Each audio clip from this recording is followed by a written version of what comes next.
The Veiled Beauty. A werewolf romance story. Opening. Hello, my beautiful dreamers. This is Luna, and welcome back to Luna's Romance Audiobooks, where curses can't hide true beauty, jealousy reveals true ugliness, and sometimes the monster is the one wearing a kind face. Tonight, I have a story that will grip you from the very first word. A tale of a girl who was once the most beautiful in the kingdom, a stepmother whose jealousy knew no bounds, and a curse so powerful it changed everything. But most of all, it's about an alpha king who saw past the curse to the truth beneath.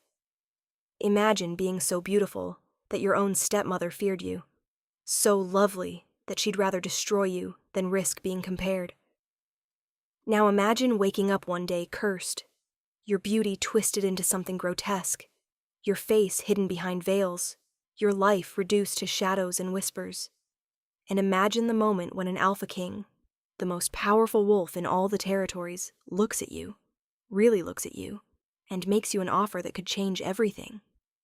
But accepting it means revealing the face you've hidden for years, showing the curse that's defined your existence, trusting that he sees something beyond the ugliness. So settle in close, my dreamers. This is a story about the price of beauty and the weight of jealousy, about hiding and being seen, and about learning that true ugliness has nothing to do with your face and everything to do with your heart. This is The Veiled Beauty. Prologue. Before the Curse. My name is Rosalind, and I used to be beautiful. Not just pretty, not just attractive. Beautiful in a way that made people stop and stare. That made artists beg to paint me. That made wolves from every territory travel just to see if the rumors were true. My father, Alpha Aldrich of the Moonstone Pack, used to say I had my mother's face. The same violet eyes, the same midnight hair, the same delicate features that seemed almost otherworldly. My mother died when I was 12. A hunting accident, they said, though I always suspected it was more than that. My father grieved for 2 years. Then, when I was 14, he remarried. Her name was Celestine. Beautiful in her own right. Golden hair, emerald eyes, a smile that could charm anyone. She seemed kind, loving, perfect. I was so naive, so trusting, so blind. I welcomed her, called her mother, tried to love her as I loved my own mother, and she destroyed me for it. But I'm getting ahead of myself. Let me tell you how it really happened, how beauty became curse, how love became hate, how a stepmother's jealousy changed my life forever. This is the story of how I became the Veiled Lady, the hidden daughter, the cursed one. This is the story of my fall, and eventually, my redemption.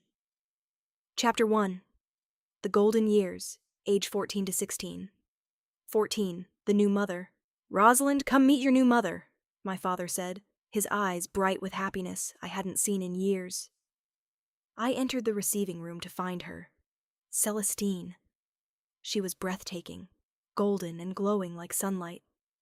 "Oh, Aldrich, she's beautiful," Celestine said, her voice warm. "You didn't exaggerate. She truly does look like Leanna." My mother's name. Hearing it from her lips felt strange, but not unkind. "I hope we can be close," Celestine continued, approaching me with open arms. "I know I can never replace your mother, but I'd like to try to be family." I hugged her, desperate for maternal affection after 2 years without. "I'd like that." She smelled like honeysuckle and something else, something sharp beneath the sweetness, but I ignored it. "We'll be such a happy family," she promised, and for a while, we were. 15. The First Crack. The annual Moonstone Ball was the territory's biggest social event. Every eligible wolf from every pack attended, hoping to make connections, find mates, secure alliances. This was my first year being presented. My first year as an eligible young she-wolf. "You look stunning," my father said as I descended the stairs in my silver gown. I did. I knew I did. The dress made my eyes seem even more violet. My hair cascaded in dark waves. I looked like my mother, which made my father both proud and sad. "Yes, stunning," Celestine echoed from behind him. but something in her voice was off. Tight. Strained. I ignored it. At the ball, I was surrounded immediately. Young alphas. Betas. Even a visiting prince from a neighboring territory. "May I have this dance? Your eyes are remarkable. I've heard about the Moonstone Alpha's daughter, but the rumors don't do you justice." I danced all night, laughed, enjoyed the attention without truly understanding its implications. From across the room, I caught Celestine watching. Her emerald eyes were cold, her smile forced. "She seems angry," my friend Clara whispered. "Your stepmother? She's probably just tired." "No, she looks jealous." I laughed. "Jealous? Of what?" "Of you. Look around, Rosalind. Every eye in this room is on you. No one's even glancing at her." I looked. Clara was right. The attention that used to be shared was now all focused on me. She's the Luna. She doesn't need attention. Beautiful women always need attention, especially ones who used to have all of it. I dismissed Clara's concerns. Celestine was my stepmother. She loved me. Surely she wouldn't be jealous of her own stepdaughter. I was so wrong. 16. The escalation. By 16, my beauty had fully matured, and with it came unprecedented attention. Marriage proposals arrived weekly. Alphas from distant packs visited, seeking alliances through mating contracts. Artists begged to paint me.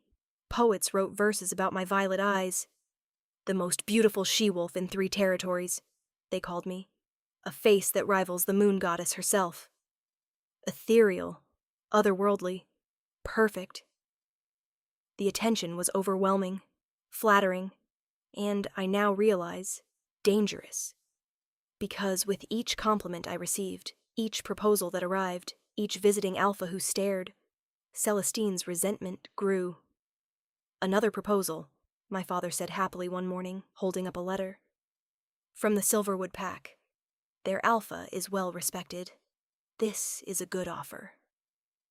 "Aldrich, she's only 16, Celestine said. "Surely these proposals can wait." "In a few more years, she'll have her pick of the entire kingdom. Best to accept good offers while they're available." "Of course. Heaven forbid we wait. Heaven forbid anyone else gets attention." She said it under her breath, but I heard. We all heard. My father frowned. "Celestine?" "Nothing. I'm just tired. So many visitors. So much attention on Rosalind. It's exhausting." She left the room, her composure cracking. That night I heard them arguing. My father's voice defending me. Celestine's voice growing shrill. "She's stealing everything. Every eye, every compliment, every bit of respect that should be mine. She's my daughter. And what am I? Just the replacement? The second choice? The one you married when you couldn't have Leanna anymore? That's not fair. None of this is fair. She looks just like Leanna. Perfect, beautiful Leanna. And I'm just... She was crying. Real sobs. I felt guilty, like my existence was causing her pain. I should have felt alarmed instead. 16. The portrait. The turning point came when a renowned artist, Master Theron, visited our pack. "I've come to paint the famous Rosalind," he announced. "Her beauty must be captured for posterity." My father was delighted. "Of course, it would be an honor." Celestine's face went pale. Perhaps he could paint both of us. "A family portrait?" "I specialize in individual portraits," Master Theron said dismissively. "And I'm only here for one subject. The girl who's been described as the most beautiful creature in the known world." Something died in Celestine's eyes that day. The portrait took weeks. Master Theron painted me in the garden, sunlight filtering through trees, my violet eyes gazing toward something only I could see. "Magnificent," he declared when finished. "This will be my masterpiece, the portrait that defines my legacy." The unveiling was a grand event. Wolves from all over came to see, and they gasped, because the portrait was stunning. It captured not just my features, but something ethereal, something that made me look almost like a goddess. "It's perfect," someone whispered. She's perfect, another agreed. I stood beside the portrait, uncomfortable with the comparisons, the attention, the near worship. And across the room, Celestine stood alone, unnoticed, forgotten. Her emerald eyes locked on mine, and in them I saw something that terrified me. Pure, undiluted hatred. Chapter 2. The Descent into Jealousy. Celestine's Perspective. I need you to understand something. I need you to understand how it felt. I was beautiful once. Perhaps not as beautiful as Lyanna, Aldrich's perfect, dead first wife, but beautiful enough. Men desired me. Women envied me. I was admired, wanted, valued.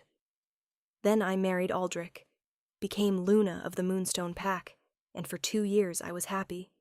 I had status, respect, a position that mattered. Then Rosalind grew up, and suddenly I was invisible. Every compliment she received was one stolen from me. Every admiring glance was attention I'd lost.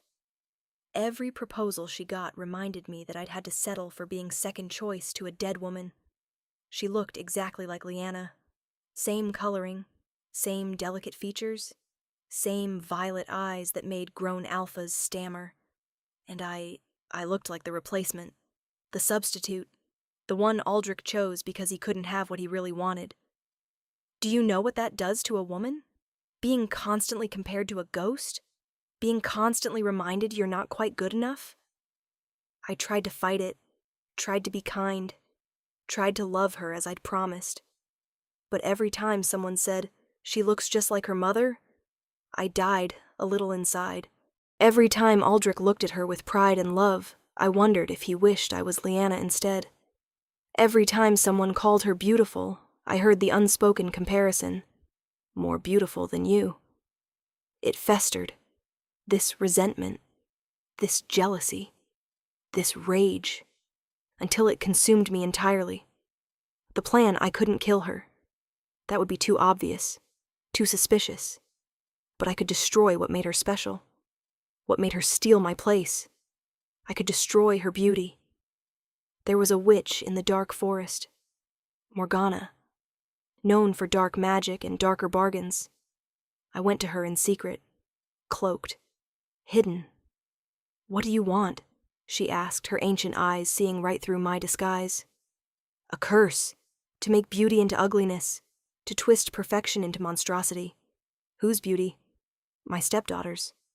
"Ah, the famous Rosalind, the violet-eyed beauty everyone worships."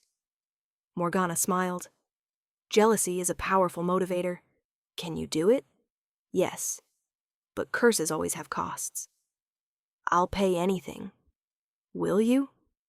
Even if the cost is your own beauty? Even if you become what you curse her to be?" I hesitated, but only for a moment. "Yes. I'll pay any price. Just make her as ugly as she's made me feel." Morgana studied me, then laughed. "You're not just jealous. You're consumed by it. Eaten alive. I can work with that." She gave me a potion, colorless, odorless, tasteless. "Put this in her drink. Within hours, her beauty will transform. Her face will become grotesque, monstrous, unbearable to look at."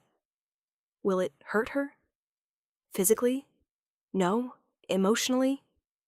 Morgana smiled cruelly. "Imagine everything you base your worth on being stripped away. Imagine becoming the thing everyone fears. Yes, child, it will destroy her." "Perfect. One more thing," Morgana added. "This curse is tied to your jealousy. As long as you hate her, she remains cursed. If you ever forgive her, love her, accept her, the curse breaks." "I'll never forgive her. She stole my life." "Then the curse will last forever. How delightfully tragic." I took the potion, returned home, and waited for the perfect moment. The poisoning. It came 3 days later. A small dinner party. Just family and a few close friends. Rosalind was radiant as always. Laughing, charming everyone. Being perfect. I slipped the potion into her wine when no one was looking. Watched her drink it. Watched her seal her fate. "Are you all right?" Aldrich asked me. "You seem tense." "Just tired. I think I'll retire early." "Of course. Feel better, darling." He kissed my forehead, still loving, still kind, still wishing I was someone else. I left before the curse manifested, before the screaming started, before Rosalind's world ended. Chapter 3. The curse strikes. Rosalind's return. The transformation. It happened an hour after dinner. I was in my chambers, preparing for bed, when the pain started. Not physical pain, emotional pain, like something inside me was being ripped apart. I looked in the mirror. My face, my beautiful face, was changing. My skin, once smooth and perfect, began to distort. Lumps and ridges appeared. My features twisted. My nose bent. My eyes sank deeper into my skull. I watched, horrified, as beauty became monstrosity. "No," I whispered. "No, no, no," I screamed. My father burst through the door. "Rosalind, what—" He saw me. His face went white. "What happened to you? Who did this?" "I don't know. Father, what's wrong with my face?" He couldn't even look at me. He turned away, hand over his mouth. That's when I knew. Truly knew. I was no longer beautiful. I was hideous. The diagnosis. The pack healer examined me for hours. "It's a curse," she finally pronounced. "Dark magic. Someone cursed her appearance." "Can you break it?" my father demanded. "No, this is beyond my abilities. This is witch magic. Old magic. The kind that requires specific conditions to break." "What conditions?" "I don't know. Every curse is different. But this one?" She looked at me with pity. "This one is powerful, meant to be permanent.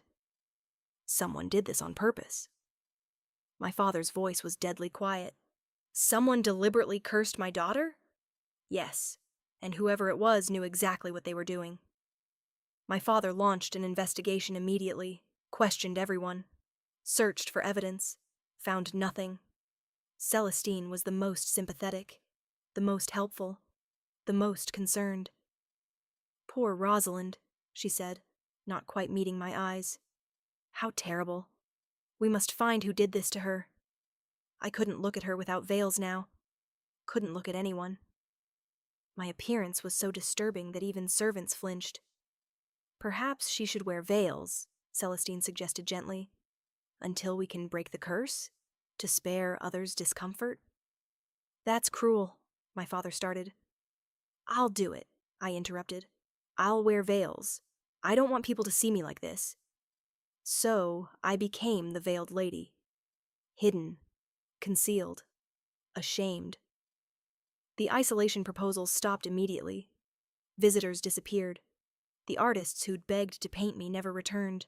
I went from being the most desired she-wolf in 3 territories to being someone people avoided. "It's so sad about the Alpha's daughter," I'd hear them whisper. "I heard she's hideous now. Monstrous. I heard she can't even look at herself in mirrors." They were right about the last part. I'd covered every mirror in my chambers, couldn't bear to see what I'd become. My father tried to help, brought witch after witch, healer after healer. None could break the curse. "It's tied to something," one witch said. "Some condition that must be met. But I can't identify what." "Keep trying," my father begged. "Please, she's my daughter." But I knew. Deep down, I knew. This curse wasn't breaking. Not easily. Maybe not ever. 2 years later, acceptance by 18, I'd accepted my fate.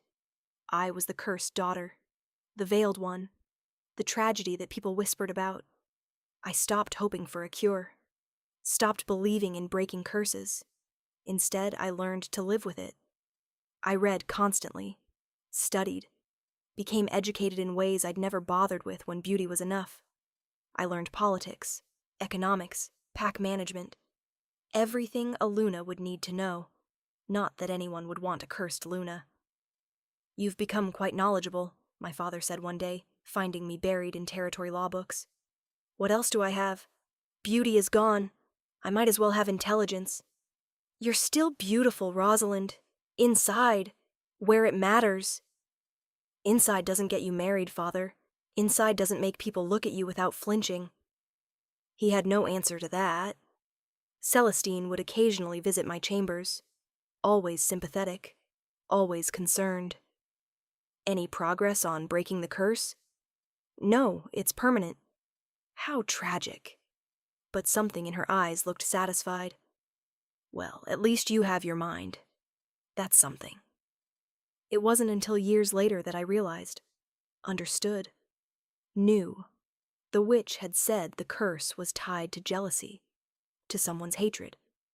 And the one person who benefited most from my curse, the one who'd been constantly compared to me, the one who'd lost attention when I gained it, Celestine, my loving stepmother, the one who'd suggested the veils, who'd been so helpful, so sympathetic. She'd cursed me, and she was never going to let me break it. Chapter 4. The Hidden Life, age 18 to 21. 18. The Library. With nothing else to do, I haunted the Pack Library. Books became my refuge, my escape, my only companions that didn't flinch from my veiled face. "You're here again," the elderly librarian, Master Edwin, observed. "Where else would I go?"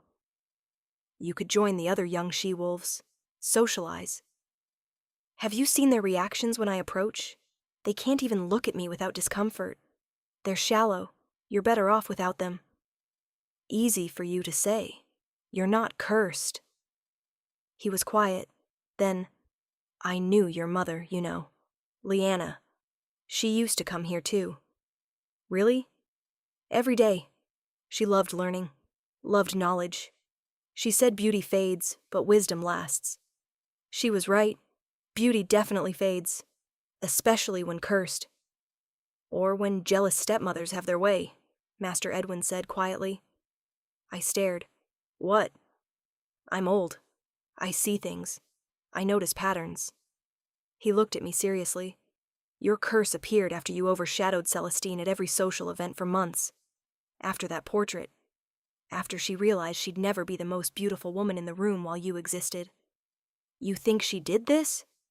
I think jealousy is a powerful motivator, and I think she's benefited greatly from your seclusion. But my father loves her." "Your father is blind to her faults. He sees what he wants to see. A loving wife, a caring stepmother, not a woman consumed by envy." Could it be true? Had Celestine really cursed me? "Even if she did, I can't prove it, and no one would believe me." "Not yet, but truth has a way of revealing itself. Eventually." 20. The festival. The Alpha Kings gathering was held every 3 years. A massive event where all alphas, Lunas, and their heirs gathered to discuss territory matters, form alliances, and conduct pack business. "You should stay home," Celestine suggested when my father announced we'd attend. "You'd be more comfortable here." "She's coming," my father said firmly. "She's my heir. She needs to be present." "Aldrich, think of the stares, the whispers. It'll be cruel." "Then people will learn kindness. My daughter attends. Final decision." I appreciated his support, but I dreaded the reality. The gathering was held at the royal capital. Hundreds of wolves from dozens of packs, all gathered in one place. I wore my veils, multiple layers of sheer fabric that hid my curse while still allowing me to see. The stares were immediate. Is that the cursed Moonstone daughter? I heard she was beautiful once. I heard she's hideous beneath those veils. Monstrous. I kept my head high, my spine straight, my dignity intact. "Let them stare," my father whispered. "You're worth 10 of them." But it hurt. Every whisper, every disgusted glance, every person who moved away as I passed. That's when I saw him. The Alpha King. Chapter 5. The Alpha King, the first sighting king. Theron was everything stories claimed. Tall, at least 6'6", powerfully built. Dark hair shot through with silver. eyes the color of storm clouds. Handsome in a harsh, commanding way, he ruled the largest territory, commanded the respect of every alpha, was known for being ruthless in negotiations but fair in judgment. And he was watching me, not with disgust, not with pity, with curiosity. "Father," I whispered, "the king is staring." "Let him stare. Maybe he'll see past the veils to who you really are." But no one saw past the veils. They never did. The king approached our table during dinner. "Alpha Aldrich, good to see you." "Your Majesty, an honor." My father stood, bowing slightly. "And this must be your daughter, Lady Rosalind." I stood, bowing. "Your Majesty." "I've heard about you, the famous veiled lady, the cursed beauty." "I'm cursed. The beauty is long gone." "Is it?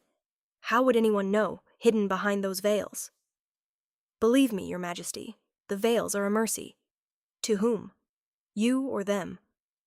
The question surprised me. "To everyone." He studied me with those storm-gray eyes. "I wonder." He moved on, leaving me confused. Why had he stared?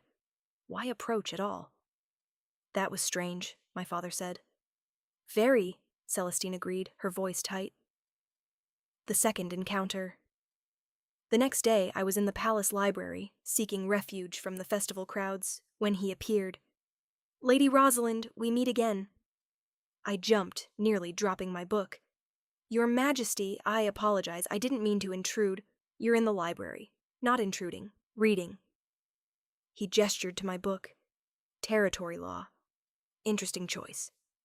I find law fascinating. Most young she-wolves find balls and courtship fascinating. You're different. Most young she-wolves aren't cursed and veiled. True. But even before the curse, you were different. I've heard stories. Stories about my beauty. That's gone now.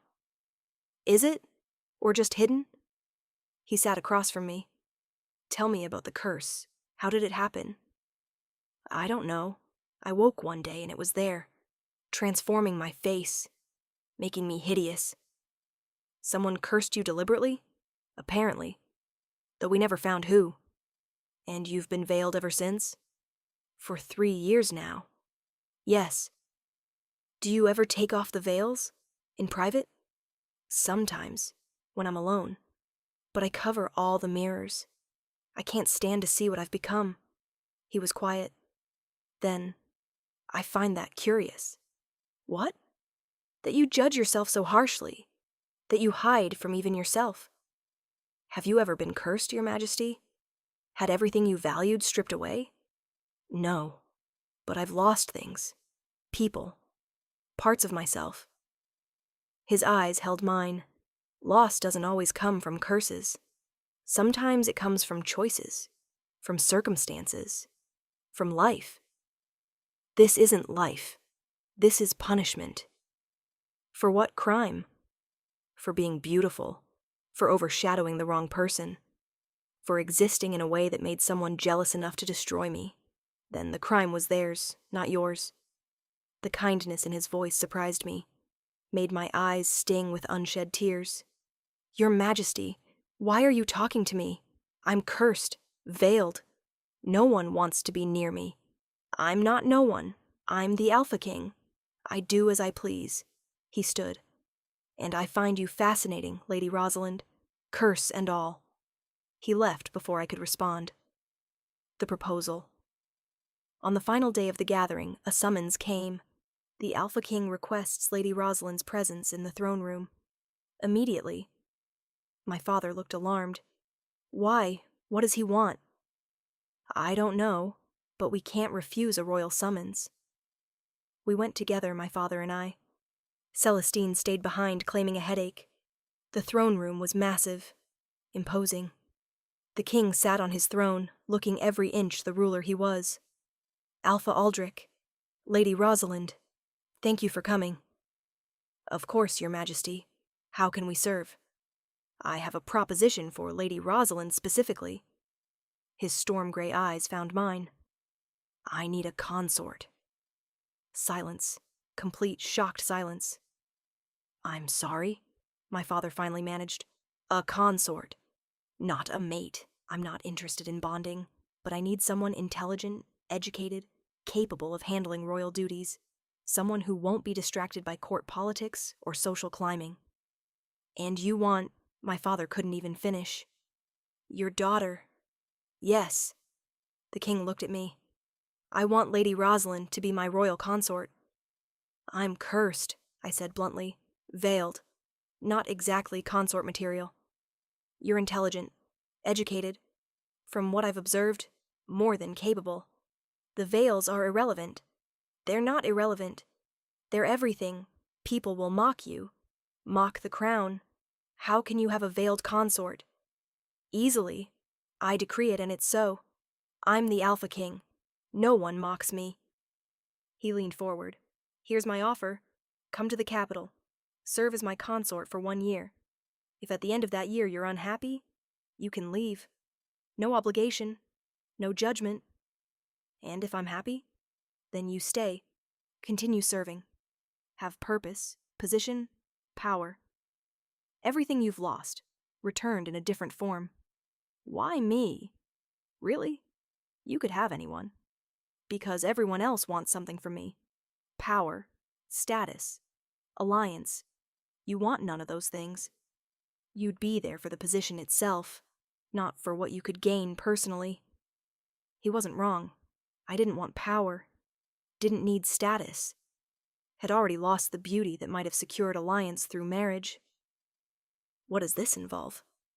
The consort position? Advising me on territory matters, handling diplomatic correspondence, representing the crown at certain functions, managing the palace in my absence. Essentially, being my partner in ruling without the mating bond. That's substantial responsibility. You can handle it. I've been watching you. You're more capable than you realize. And the veils? Keep them. Wear them. I don't care. Your face is irrelevant to your competence." My father was staring between us, shocked. "This is highly unusual, Your Majesty." "I know, but I'm the king. I make my own rules." He looked at me. "What do you say, Lady Rosalind? Will you accept my offer?" I should have said no, should have been suspicious of his motives.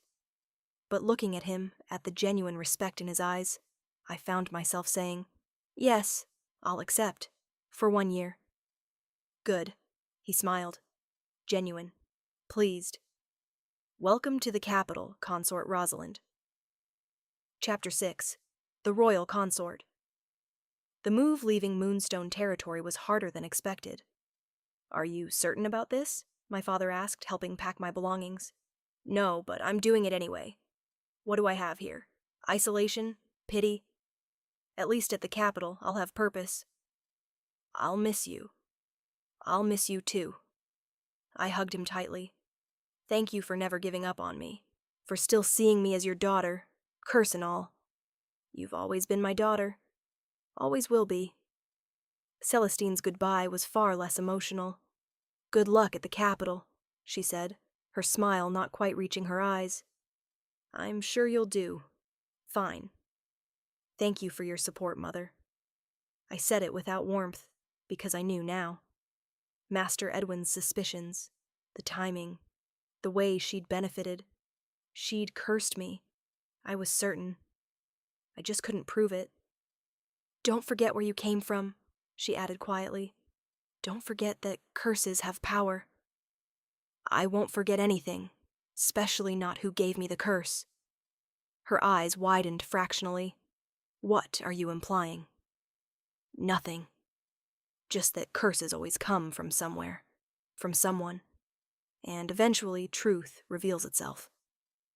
I left her standing there, uncertain if I knew or was just suspicious.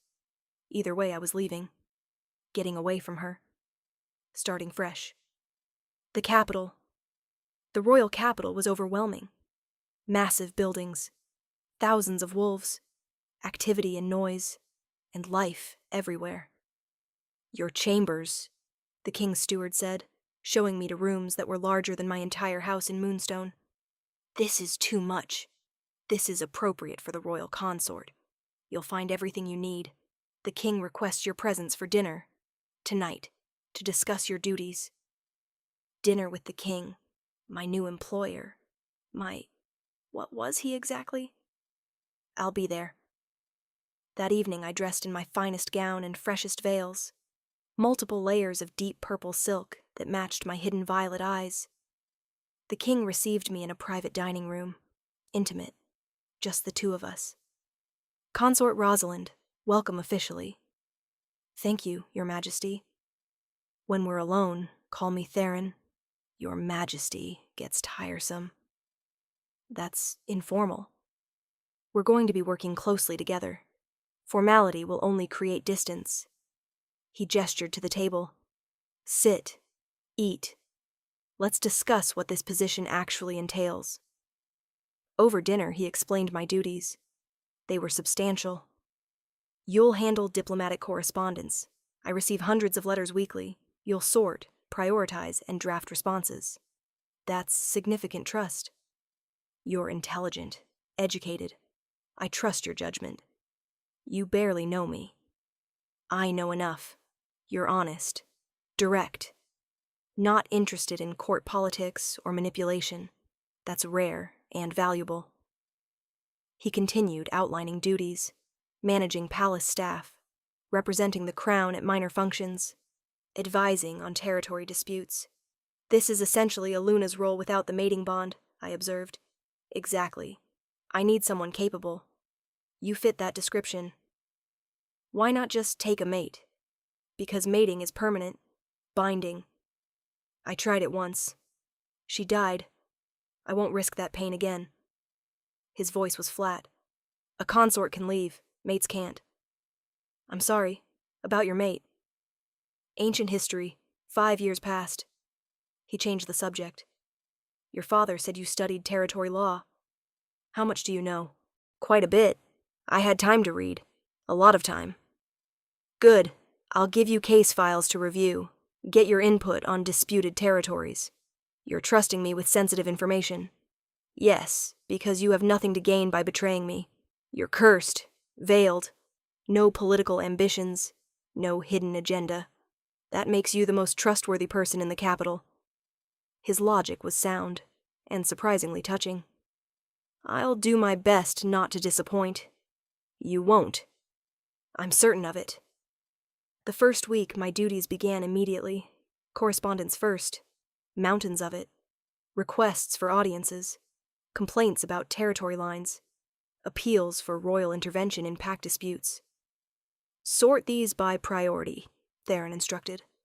Handle what you can. Flag what needs my attention. I worked from dawn to evening, reading, analyzing, drafting responses. It was exhausting, challenging, and deeply satisfying. For the first time in 3 years, I had purpose beyond hiding. You're efficient, Theron observed at the end of the week. You've processed more in 5 days than my previous assistant did in a month. I'm motivated. This beats sitting in a tower feeling sorry for myself. You did that? Felt sorry for yourself? For about 2 years. Then I got angry instead. Anger is more productive. He laughed. Genuine. Pleased. I knew I chose well. By the end of the first month, I'd established a routine. Mornings, correspondence and case reviews. Afternoons, palace management and staff meetings. Evenings, dinner with Theron, discussing the day's work. We fell into an easy rhythm, professional but comfortable. You're settling in well, he commented one evening. I'm happy. Strange to say, but I am. This work matters. I matter. That's more than I've had in years. You've always mattered. Your pack just couldn't see past the curse. And you can? I've never been able to see the curse, just the competence. It was the kindest thing anyone had said to me in 3 years. Chapter 7. The Growing Connection. Month 3. The Friendship. Somewhere around month 3, our professional relationship became friendship. Tell me something about yourself, Theron said one evening. Something no one else knows. Like what? Anything. I want to know you beyond the work. Why? Because you're interesting. and I'm curious. So I told him about my mother, about growing up beautiful and naive, about not understanding how that beauty made me a target. You blame yourself for the curse? Sometimes. If I'd been less beautiful, less noticed, maybe no one would have bothered cursing me. Or maybe someone was just cruel and jealous. Their actions aren't your fault. Logically, I know that. Emotionally, I stopped. It's hard not to feel responsible for your own downfall. It wasn't your downfall. It was theirs. They fell into jealousy, into cruelty. You just survived it. Month 5. The question, "Why won't you show me your face?" Theron asked one evening. The question came out of nowhere. We'd been discussing a territory dispute. Then suddenly, that, what? Your face. Under the veils. Why won't you show me? Because it's hideous. Because you'll be disgusted. Because I can't bear to see your expression change from respect to revulsion. You assume I'd be disgusted. Everyone is. Everyone who's seen it. Maybe I'm not everyone. He leaned forward. I've spent 5 months working with you, learning who you are. Your appearance is irrelevant to that. It's not irrelevant. It's everything. It's why I'm here instead of home. Why I'm a consort instead of a mate. Why I'll never have what normal she-wolves have. And yet you're more valuable as a consort than most she-wolves are as mates. What does that tell you? That you value competence over appearance? That I value you, exactly as you are. Curse and all. The words hit me like a physical blow. He valued me. Not my former beauty. Not what I could have been, but who I actually was. I'm not ready, I said quietly, to show you. Maybe never. That's fine. I'm patient. Whenever you're ready, if you're ever ready, I'll be here. Month 7, the realization. I was falling for him. Slowly, steadily, completely. Every evening conversation, every shared joke, every moment of genuine connection. He saw me. Really saw me. Not the curse. Not the veils. Just me. And I'd never felt more seen in my entire life. You're smiling, the palace healer Anna observed one day. Under those veils. I can tell. Am I? You are. The king makes you happy. He's my employer. He's more than that. Everyone can see it. The way he watches you. The way he seeks your opinion on everything. The way he lights up when you enter a room. That's professional respect. That's affection, possibly love. And you feel it too. I can tell. Did I love him? Maybe. Probably. Yes. But what could I do about it? I was cursed. Veiled. Not exactly mate material. Month 9. The confession. I need to tell you something, Theron said one evening. We were in his private study. Rain pounded against the windows. The fire crackled. What? I've come to care for you, deeply. Beyond professional respect. Beyond friendship. His storm-gray eyes held mine. I'm in love with you, Rosalind. My breath stopped. What? I know it's complicated. You're my consort. We agreed to a year. No obligations. But I can't keep pretending this is just professional. It's not. Not for me. I'm cursed. You can't love someone cursed. I love you, curse and all, veils and all, everything you are. That's what I love. You haven't seen my face. You don't know. I know enough. I know you're brilliant, kind, strong, capable, beautiful in ways that have nothing to do with physical appearance. But my face doesn't matter. Not to me. Not to what I feel. He moved closer. I'm not asking you to remove the veils. I'm not demanding anything. I just needed you to know. I love you. And if you feel anything similar, I'd like to court you properly. Not as consort and king, as equals. I'm not your equal. You are. In every way that matters. So? He took my hands. Will you let me court you? Will you give us a chance? I should have said no. Should have protected my heart. Should have remembered I was cursed and broken and not meant for love. But looking at him, at his honesty, his affection, his complete acceptance. I couldn't. "Yes," I whispered. "Yes, I'll let you court me." His smile was brilliant. "Thank you for trusting me, for giving me a chance." He kissed my veiled forehead, gentle, reverent, and I fell even deeper in love. Chapter 8. The Courtship Month 10. The Dates. Theron courted me with the same intensity he applied to ruling. Private dinners became romantic instead of professional. He brought me flowers, wrote me notes, found excuses to touch my hand, my arm, my veiled cheek. "You're very affectionate for a king," I observed. "I'm very in love with my consort," he corrected. "There's a difference." We took walks in the palace gardens, rode horses through the royal forests, spent evenings by the fire, talking about everything and nothing. "Tell me about your mate," I said one evening. "The one who died." Her name was Elena. We mated young, bonded young. She was gentle, kind, loving. "How did she die?" "Childbirth. The baby didn't survive either. Twins. Boys." His voice was hollow. "I lost all 3 in one night. I'm so sorry. It's why I don't want the mate bond again. Can't risk that pain. But courtship, partnership, love without the bond." He looked at me. "That I can do. That I want. With you. Even though I'm cursed? You keep saying that like it matters. It doesn't. Not to me. Month 11. The pressure.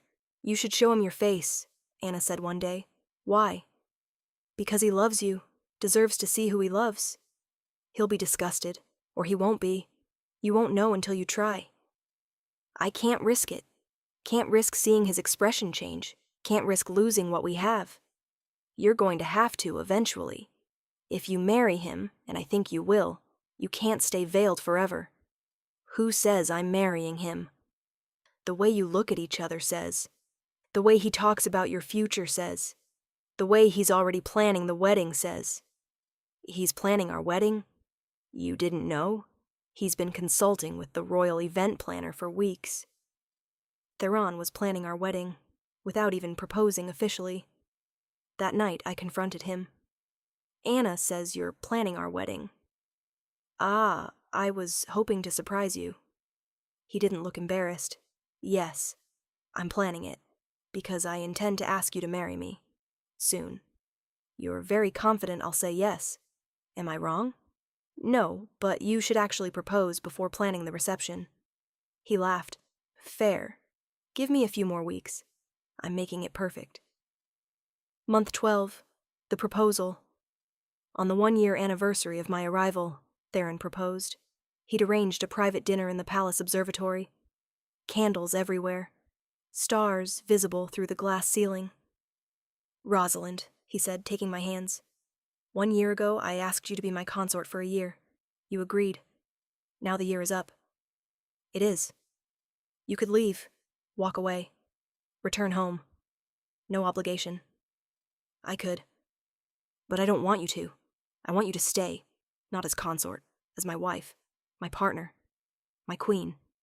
He pulled out a ring. Beautiful. Silver with violet stones matching my hidden eyes. "Marry me. Be my queen. Rule beside me. Love me as I love you. I'm cursed. I know, don't care. Marry me anyway. I'm veiled. I know, don't care. Marry me anyway. You haven't seen my face. Then show me. Now, before you answer. Let me see what you think will change my mind. Let me prove it won't." My hands trembled. "If I show you, and you're disgusted, it'll break me. You understand that?" "I understand. And I promise, I swear on my crown, my territory, my life, I won't be disgusted. Show me." I took a breath. Then slowly, carefully, I lifted the veils, revealed my curse for the first time in a year, waited for his reaction. Chapter 9. The truth revealed the face beneath. He stared, for long moments, silent. My heart broke with each passing second. "See?" I said, voice breaking. "I told you. Hideous. Monstrous. I'll replace the veils." "Stop." His hand caught mine before I could cover my face again. Just stop. Let me look. Why? So you can catalog every grotesque detail? So I can understand something. What? You're not hideous. I laughed bitterly. Don't lie to spare my feelings. I'm not lying. You're not hideous. You're marked, scarred, different from conventional beauty standards. But not hideous. Not even close. My face is twisted, distorted, monstrous. Your face shows evidence of dark magic, of a curse, but it's still you. I can still see you in there. He traced my cheek gently, the distorted, lumpy, ugly cheek. You have your mother's bone structure, your father's chin, and those eyes. He smiled. Those violet eyes that I'd recognize anywhere. They're beautiful, Rosalind. Curse or no curse. You're lying. I'm the Alpha King. I don't lie about things that matter. And this matters. His hands framed my cursed face. You're not hideous. You've been told you are for so long that you believe it. But it's not true. Everyone who's seen me flinched. Because they weren't expecting it. Because they saw the curse, not you. I see you. And you're beautiful. Just differently than before. That's... Tears spilled. That's the kindest lie anyone's ever told me. It's not a lie. It's truth. Your truth. One you've been too afraid to see. He wiped my tears. So, I ask again. Marry me. Be my queen. Let me spend every day proving that you're beautiful exactly as you are. You really mean it? You really want to marry me? Curse and all? I really want to marry you, curse and all. Now and always. His smile was gentle.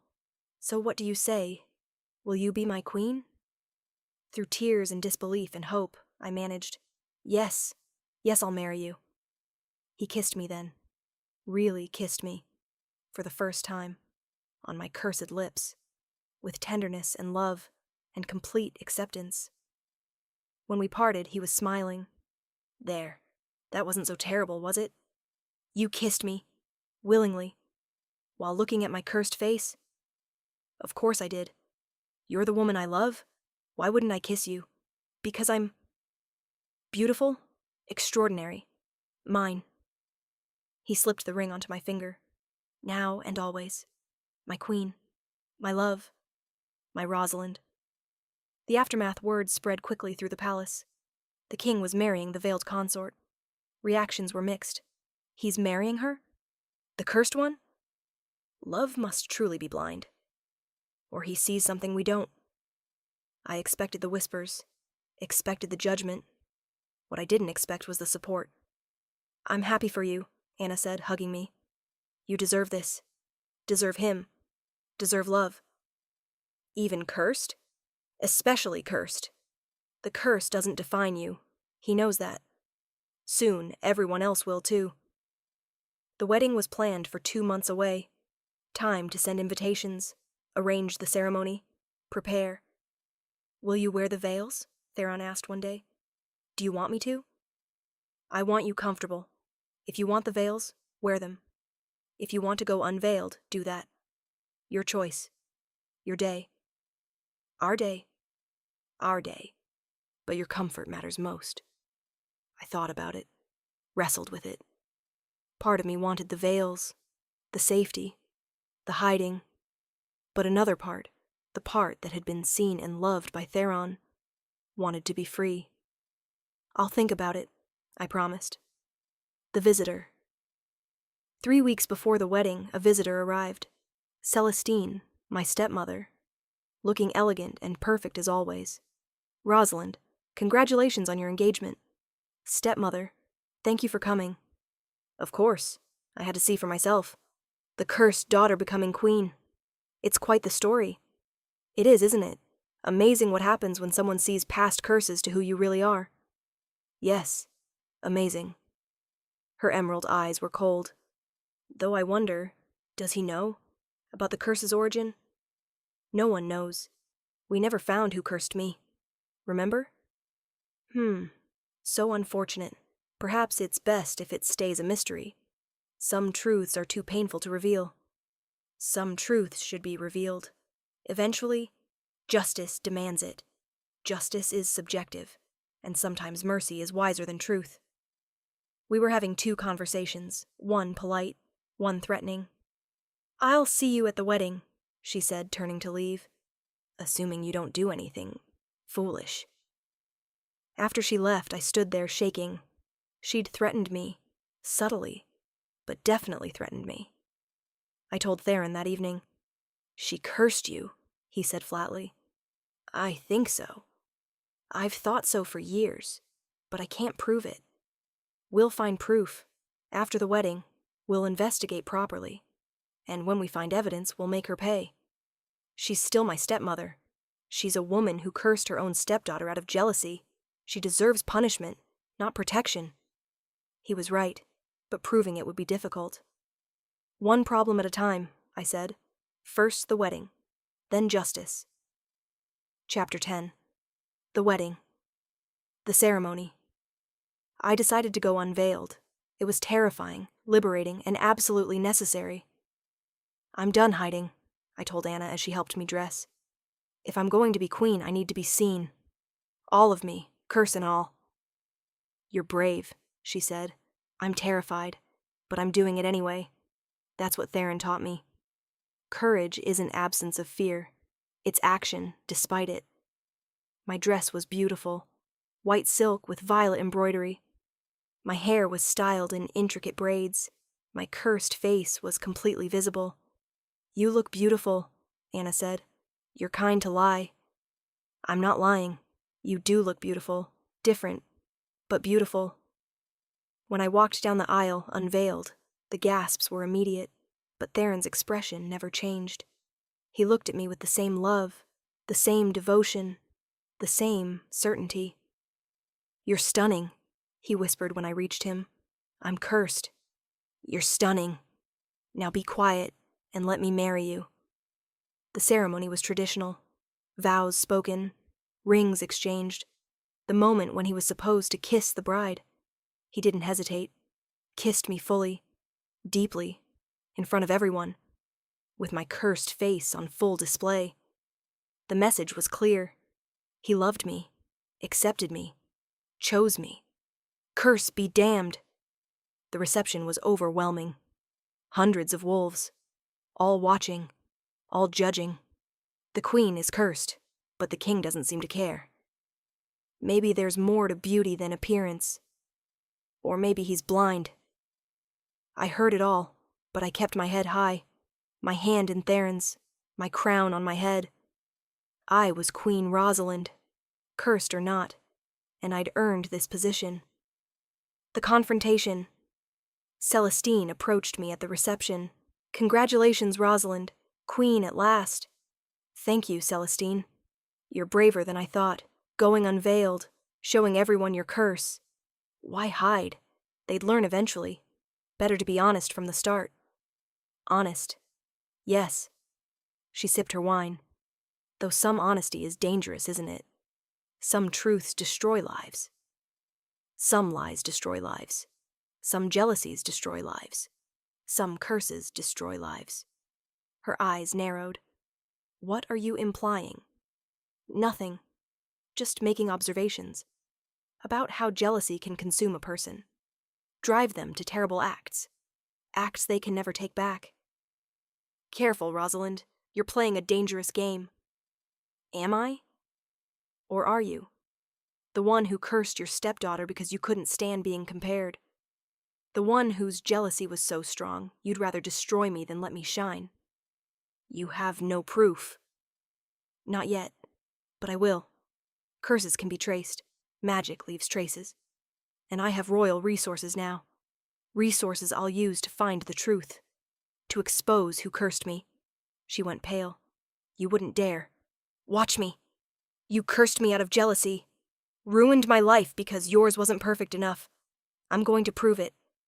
And when I do, you'll face justice. Royal justice. Your father, my father will believe the truth when it's presented. He loves you now, but he loves me more. Always has. Always will." Theron appeared beside me. Is there a problem?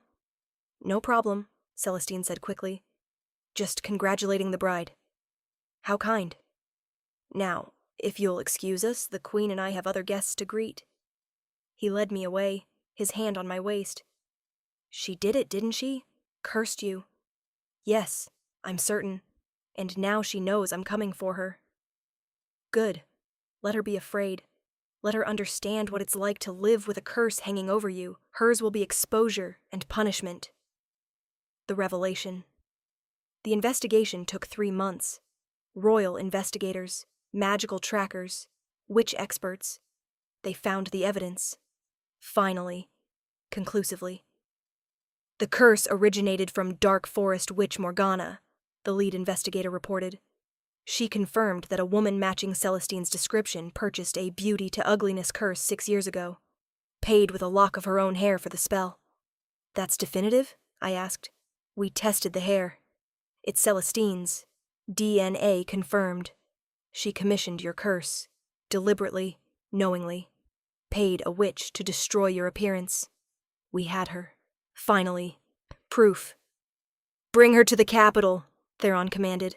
She faces trial for dark magic use and attempted murder through cursing. The trial. Celestine arrived in chains, defiant, proud, unrepentant. You can't prove anything, she spat.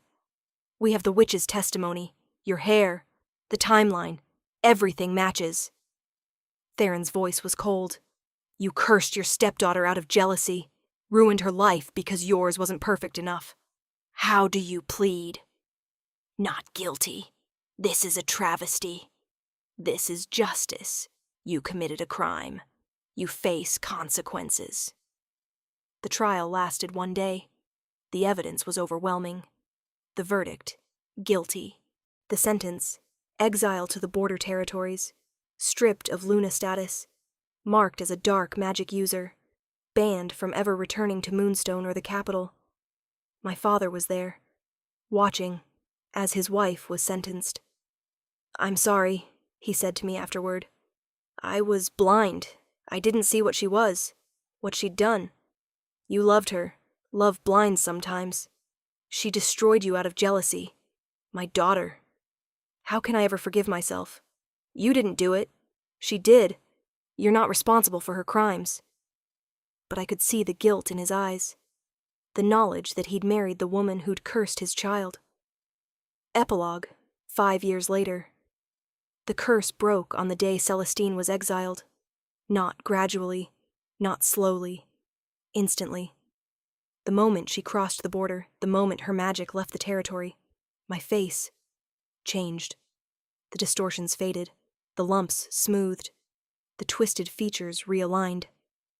Rosalind, Anna gasped, seeing it first. Your face! I ran to a mirror. Looked. Really looked. My face was back.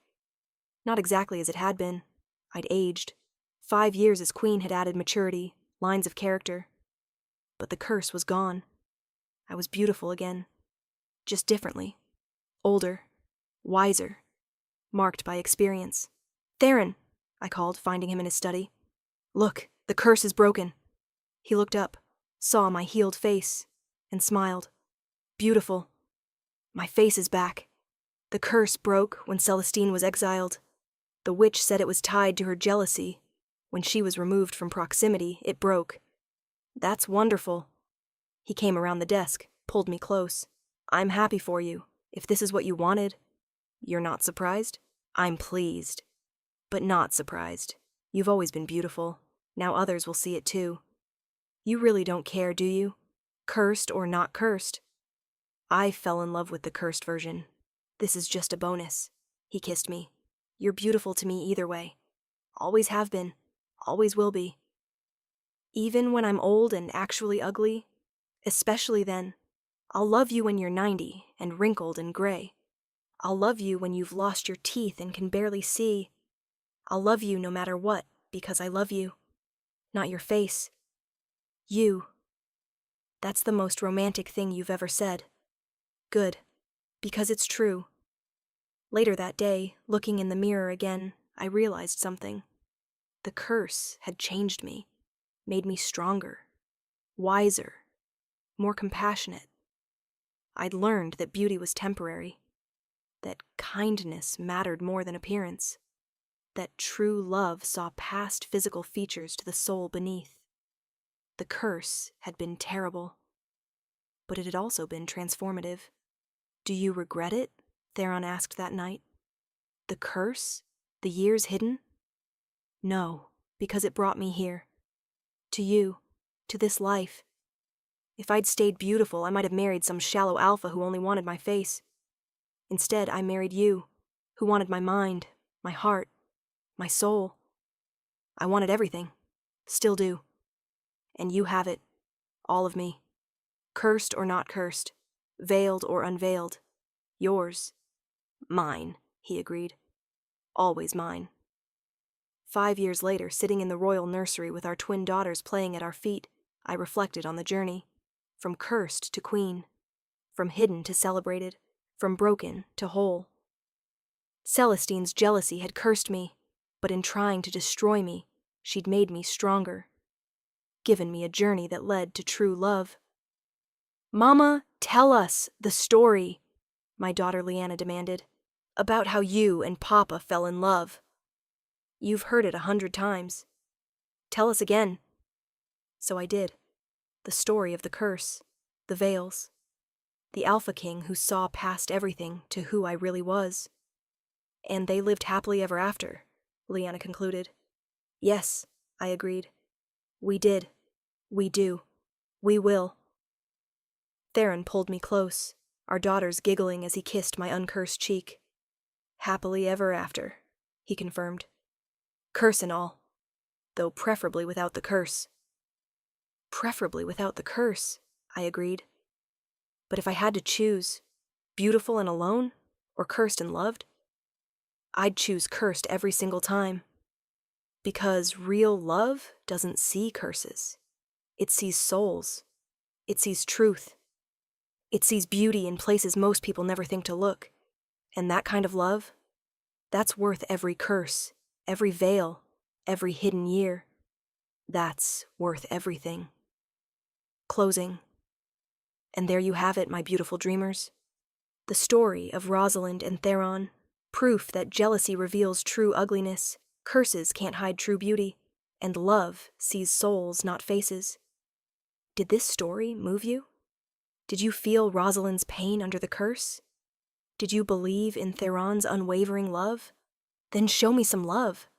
Hit that like button, drop a comment telling me what you think about stepmother Celestine's fate, and subscribe to Luna's romance audiobooks, so you never miss another tale of curses broken and love triumphant. I want to know, would you have unveiled yourself at the wedding? Would you have confronted your stepmother? Would you have believed in love that sees past curses? Tell me in the comments. And speaking of seeing past appearances, our next story is going to absolutely captivate you. It's called The Scarred Alpha's Sanctuary, and it follows a she-wolf who's taken a position as healer in a remote mountain pack, only to discover their alpha is horribly scarred and refuses to be seen. He's built walls around himself that no one can penetrate. But when she accidentally sees his face and doesn't flinch, doesn't pity, doesn't fear, he decides she's the only one who's ever truly seen him, and he'll move heaven and earth to keep her. Until next time, my dreamers, may your curses break, your jealous enemies face justice, and your love see past every veil to the truth beneath. This is Luna, signing off. Sweet dreams, beautiful souls.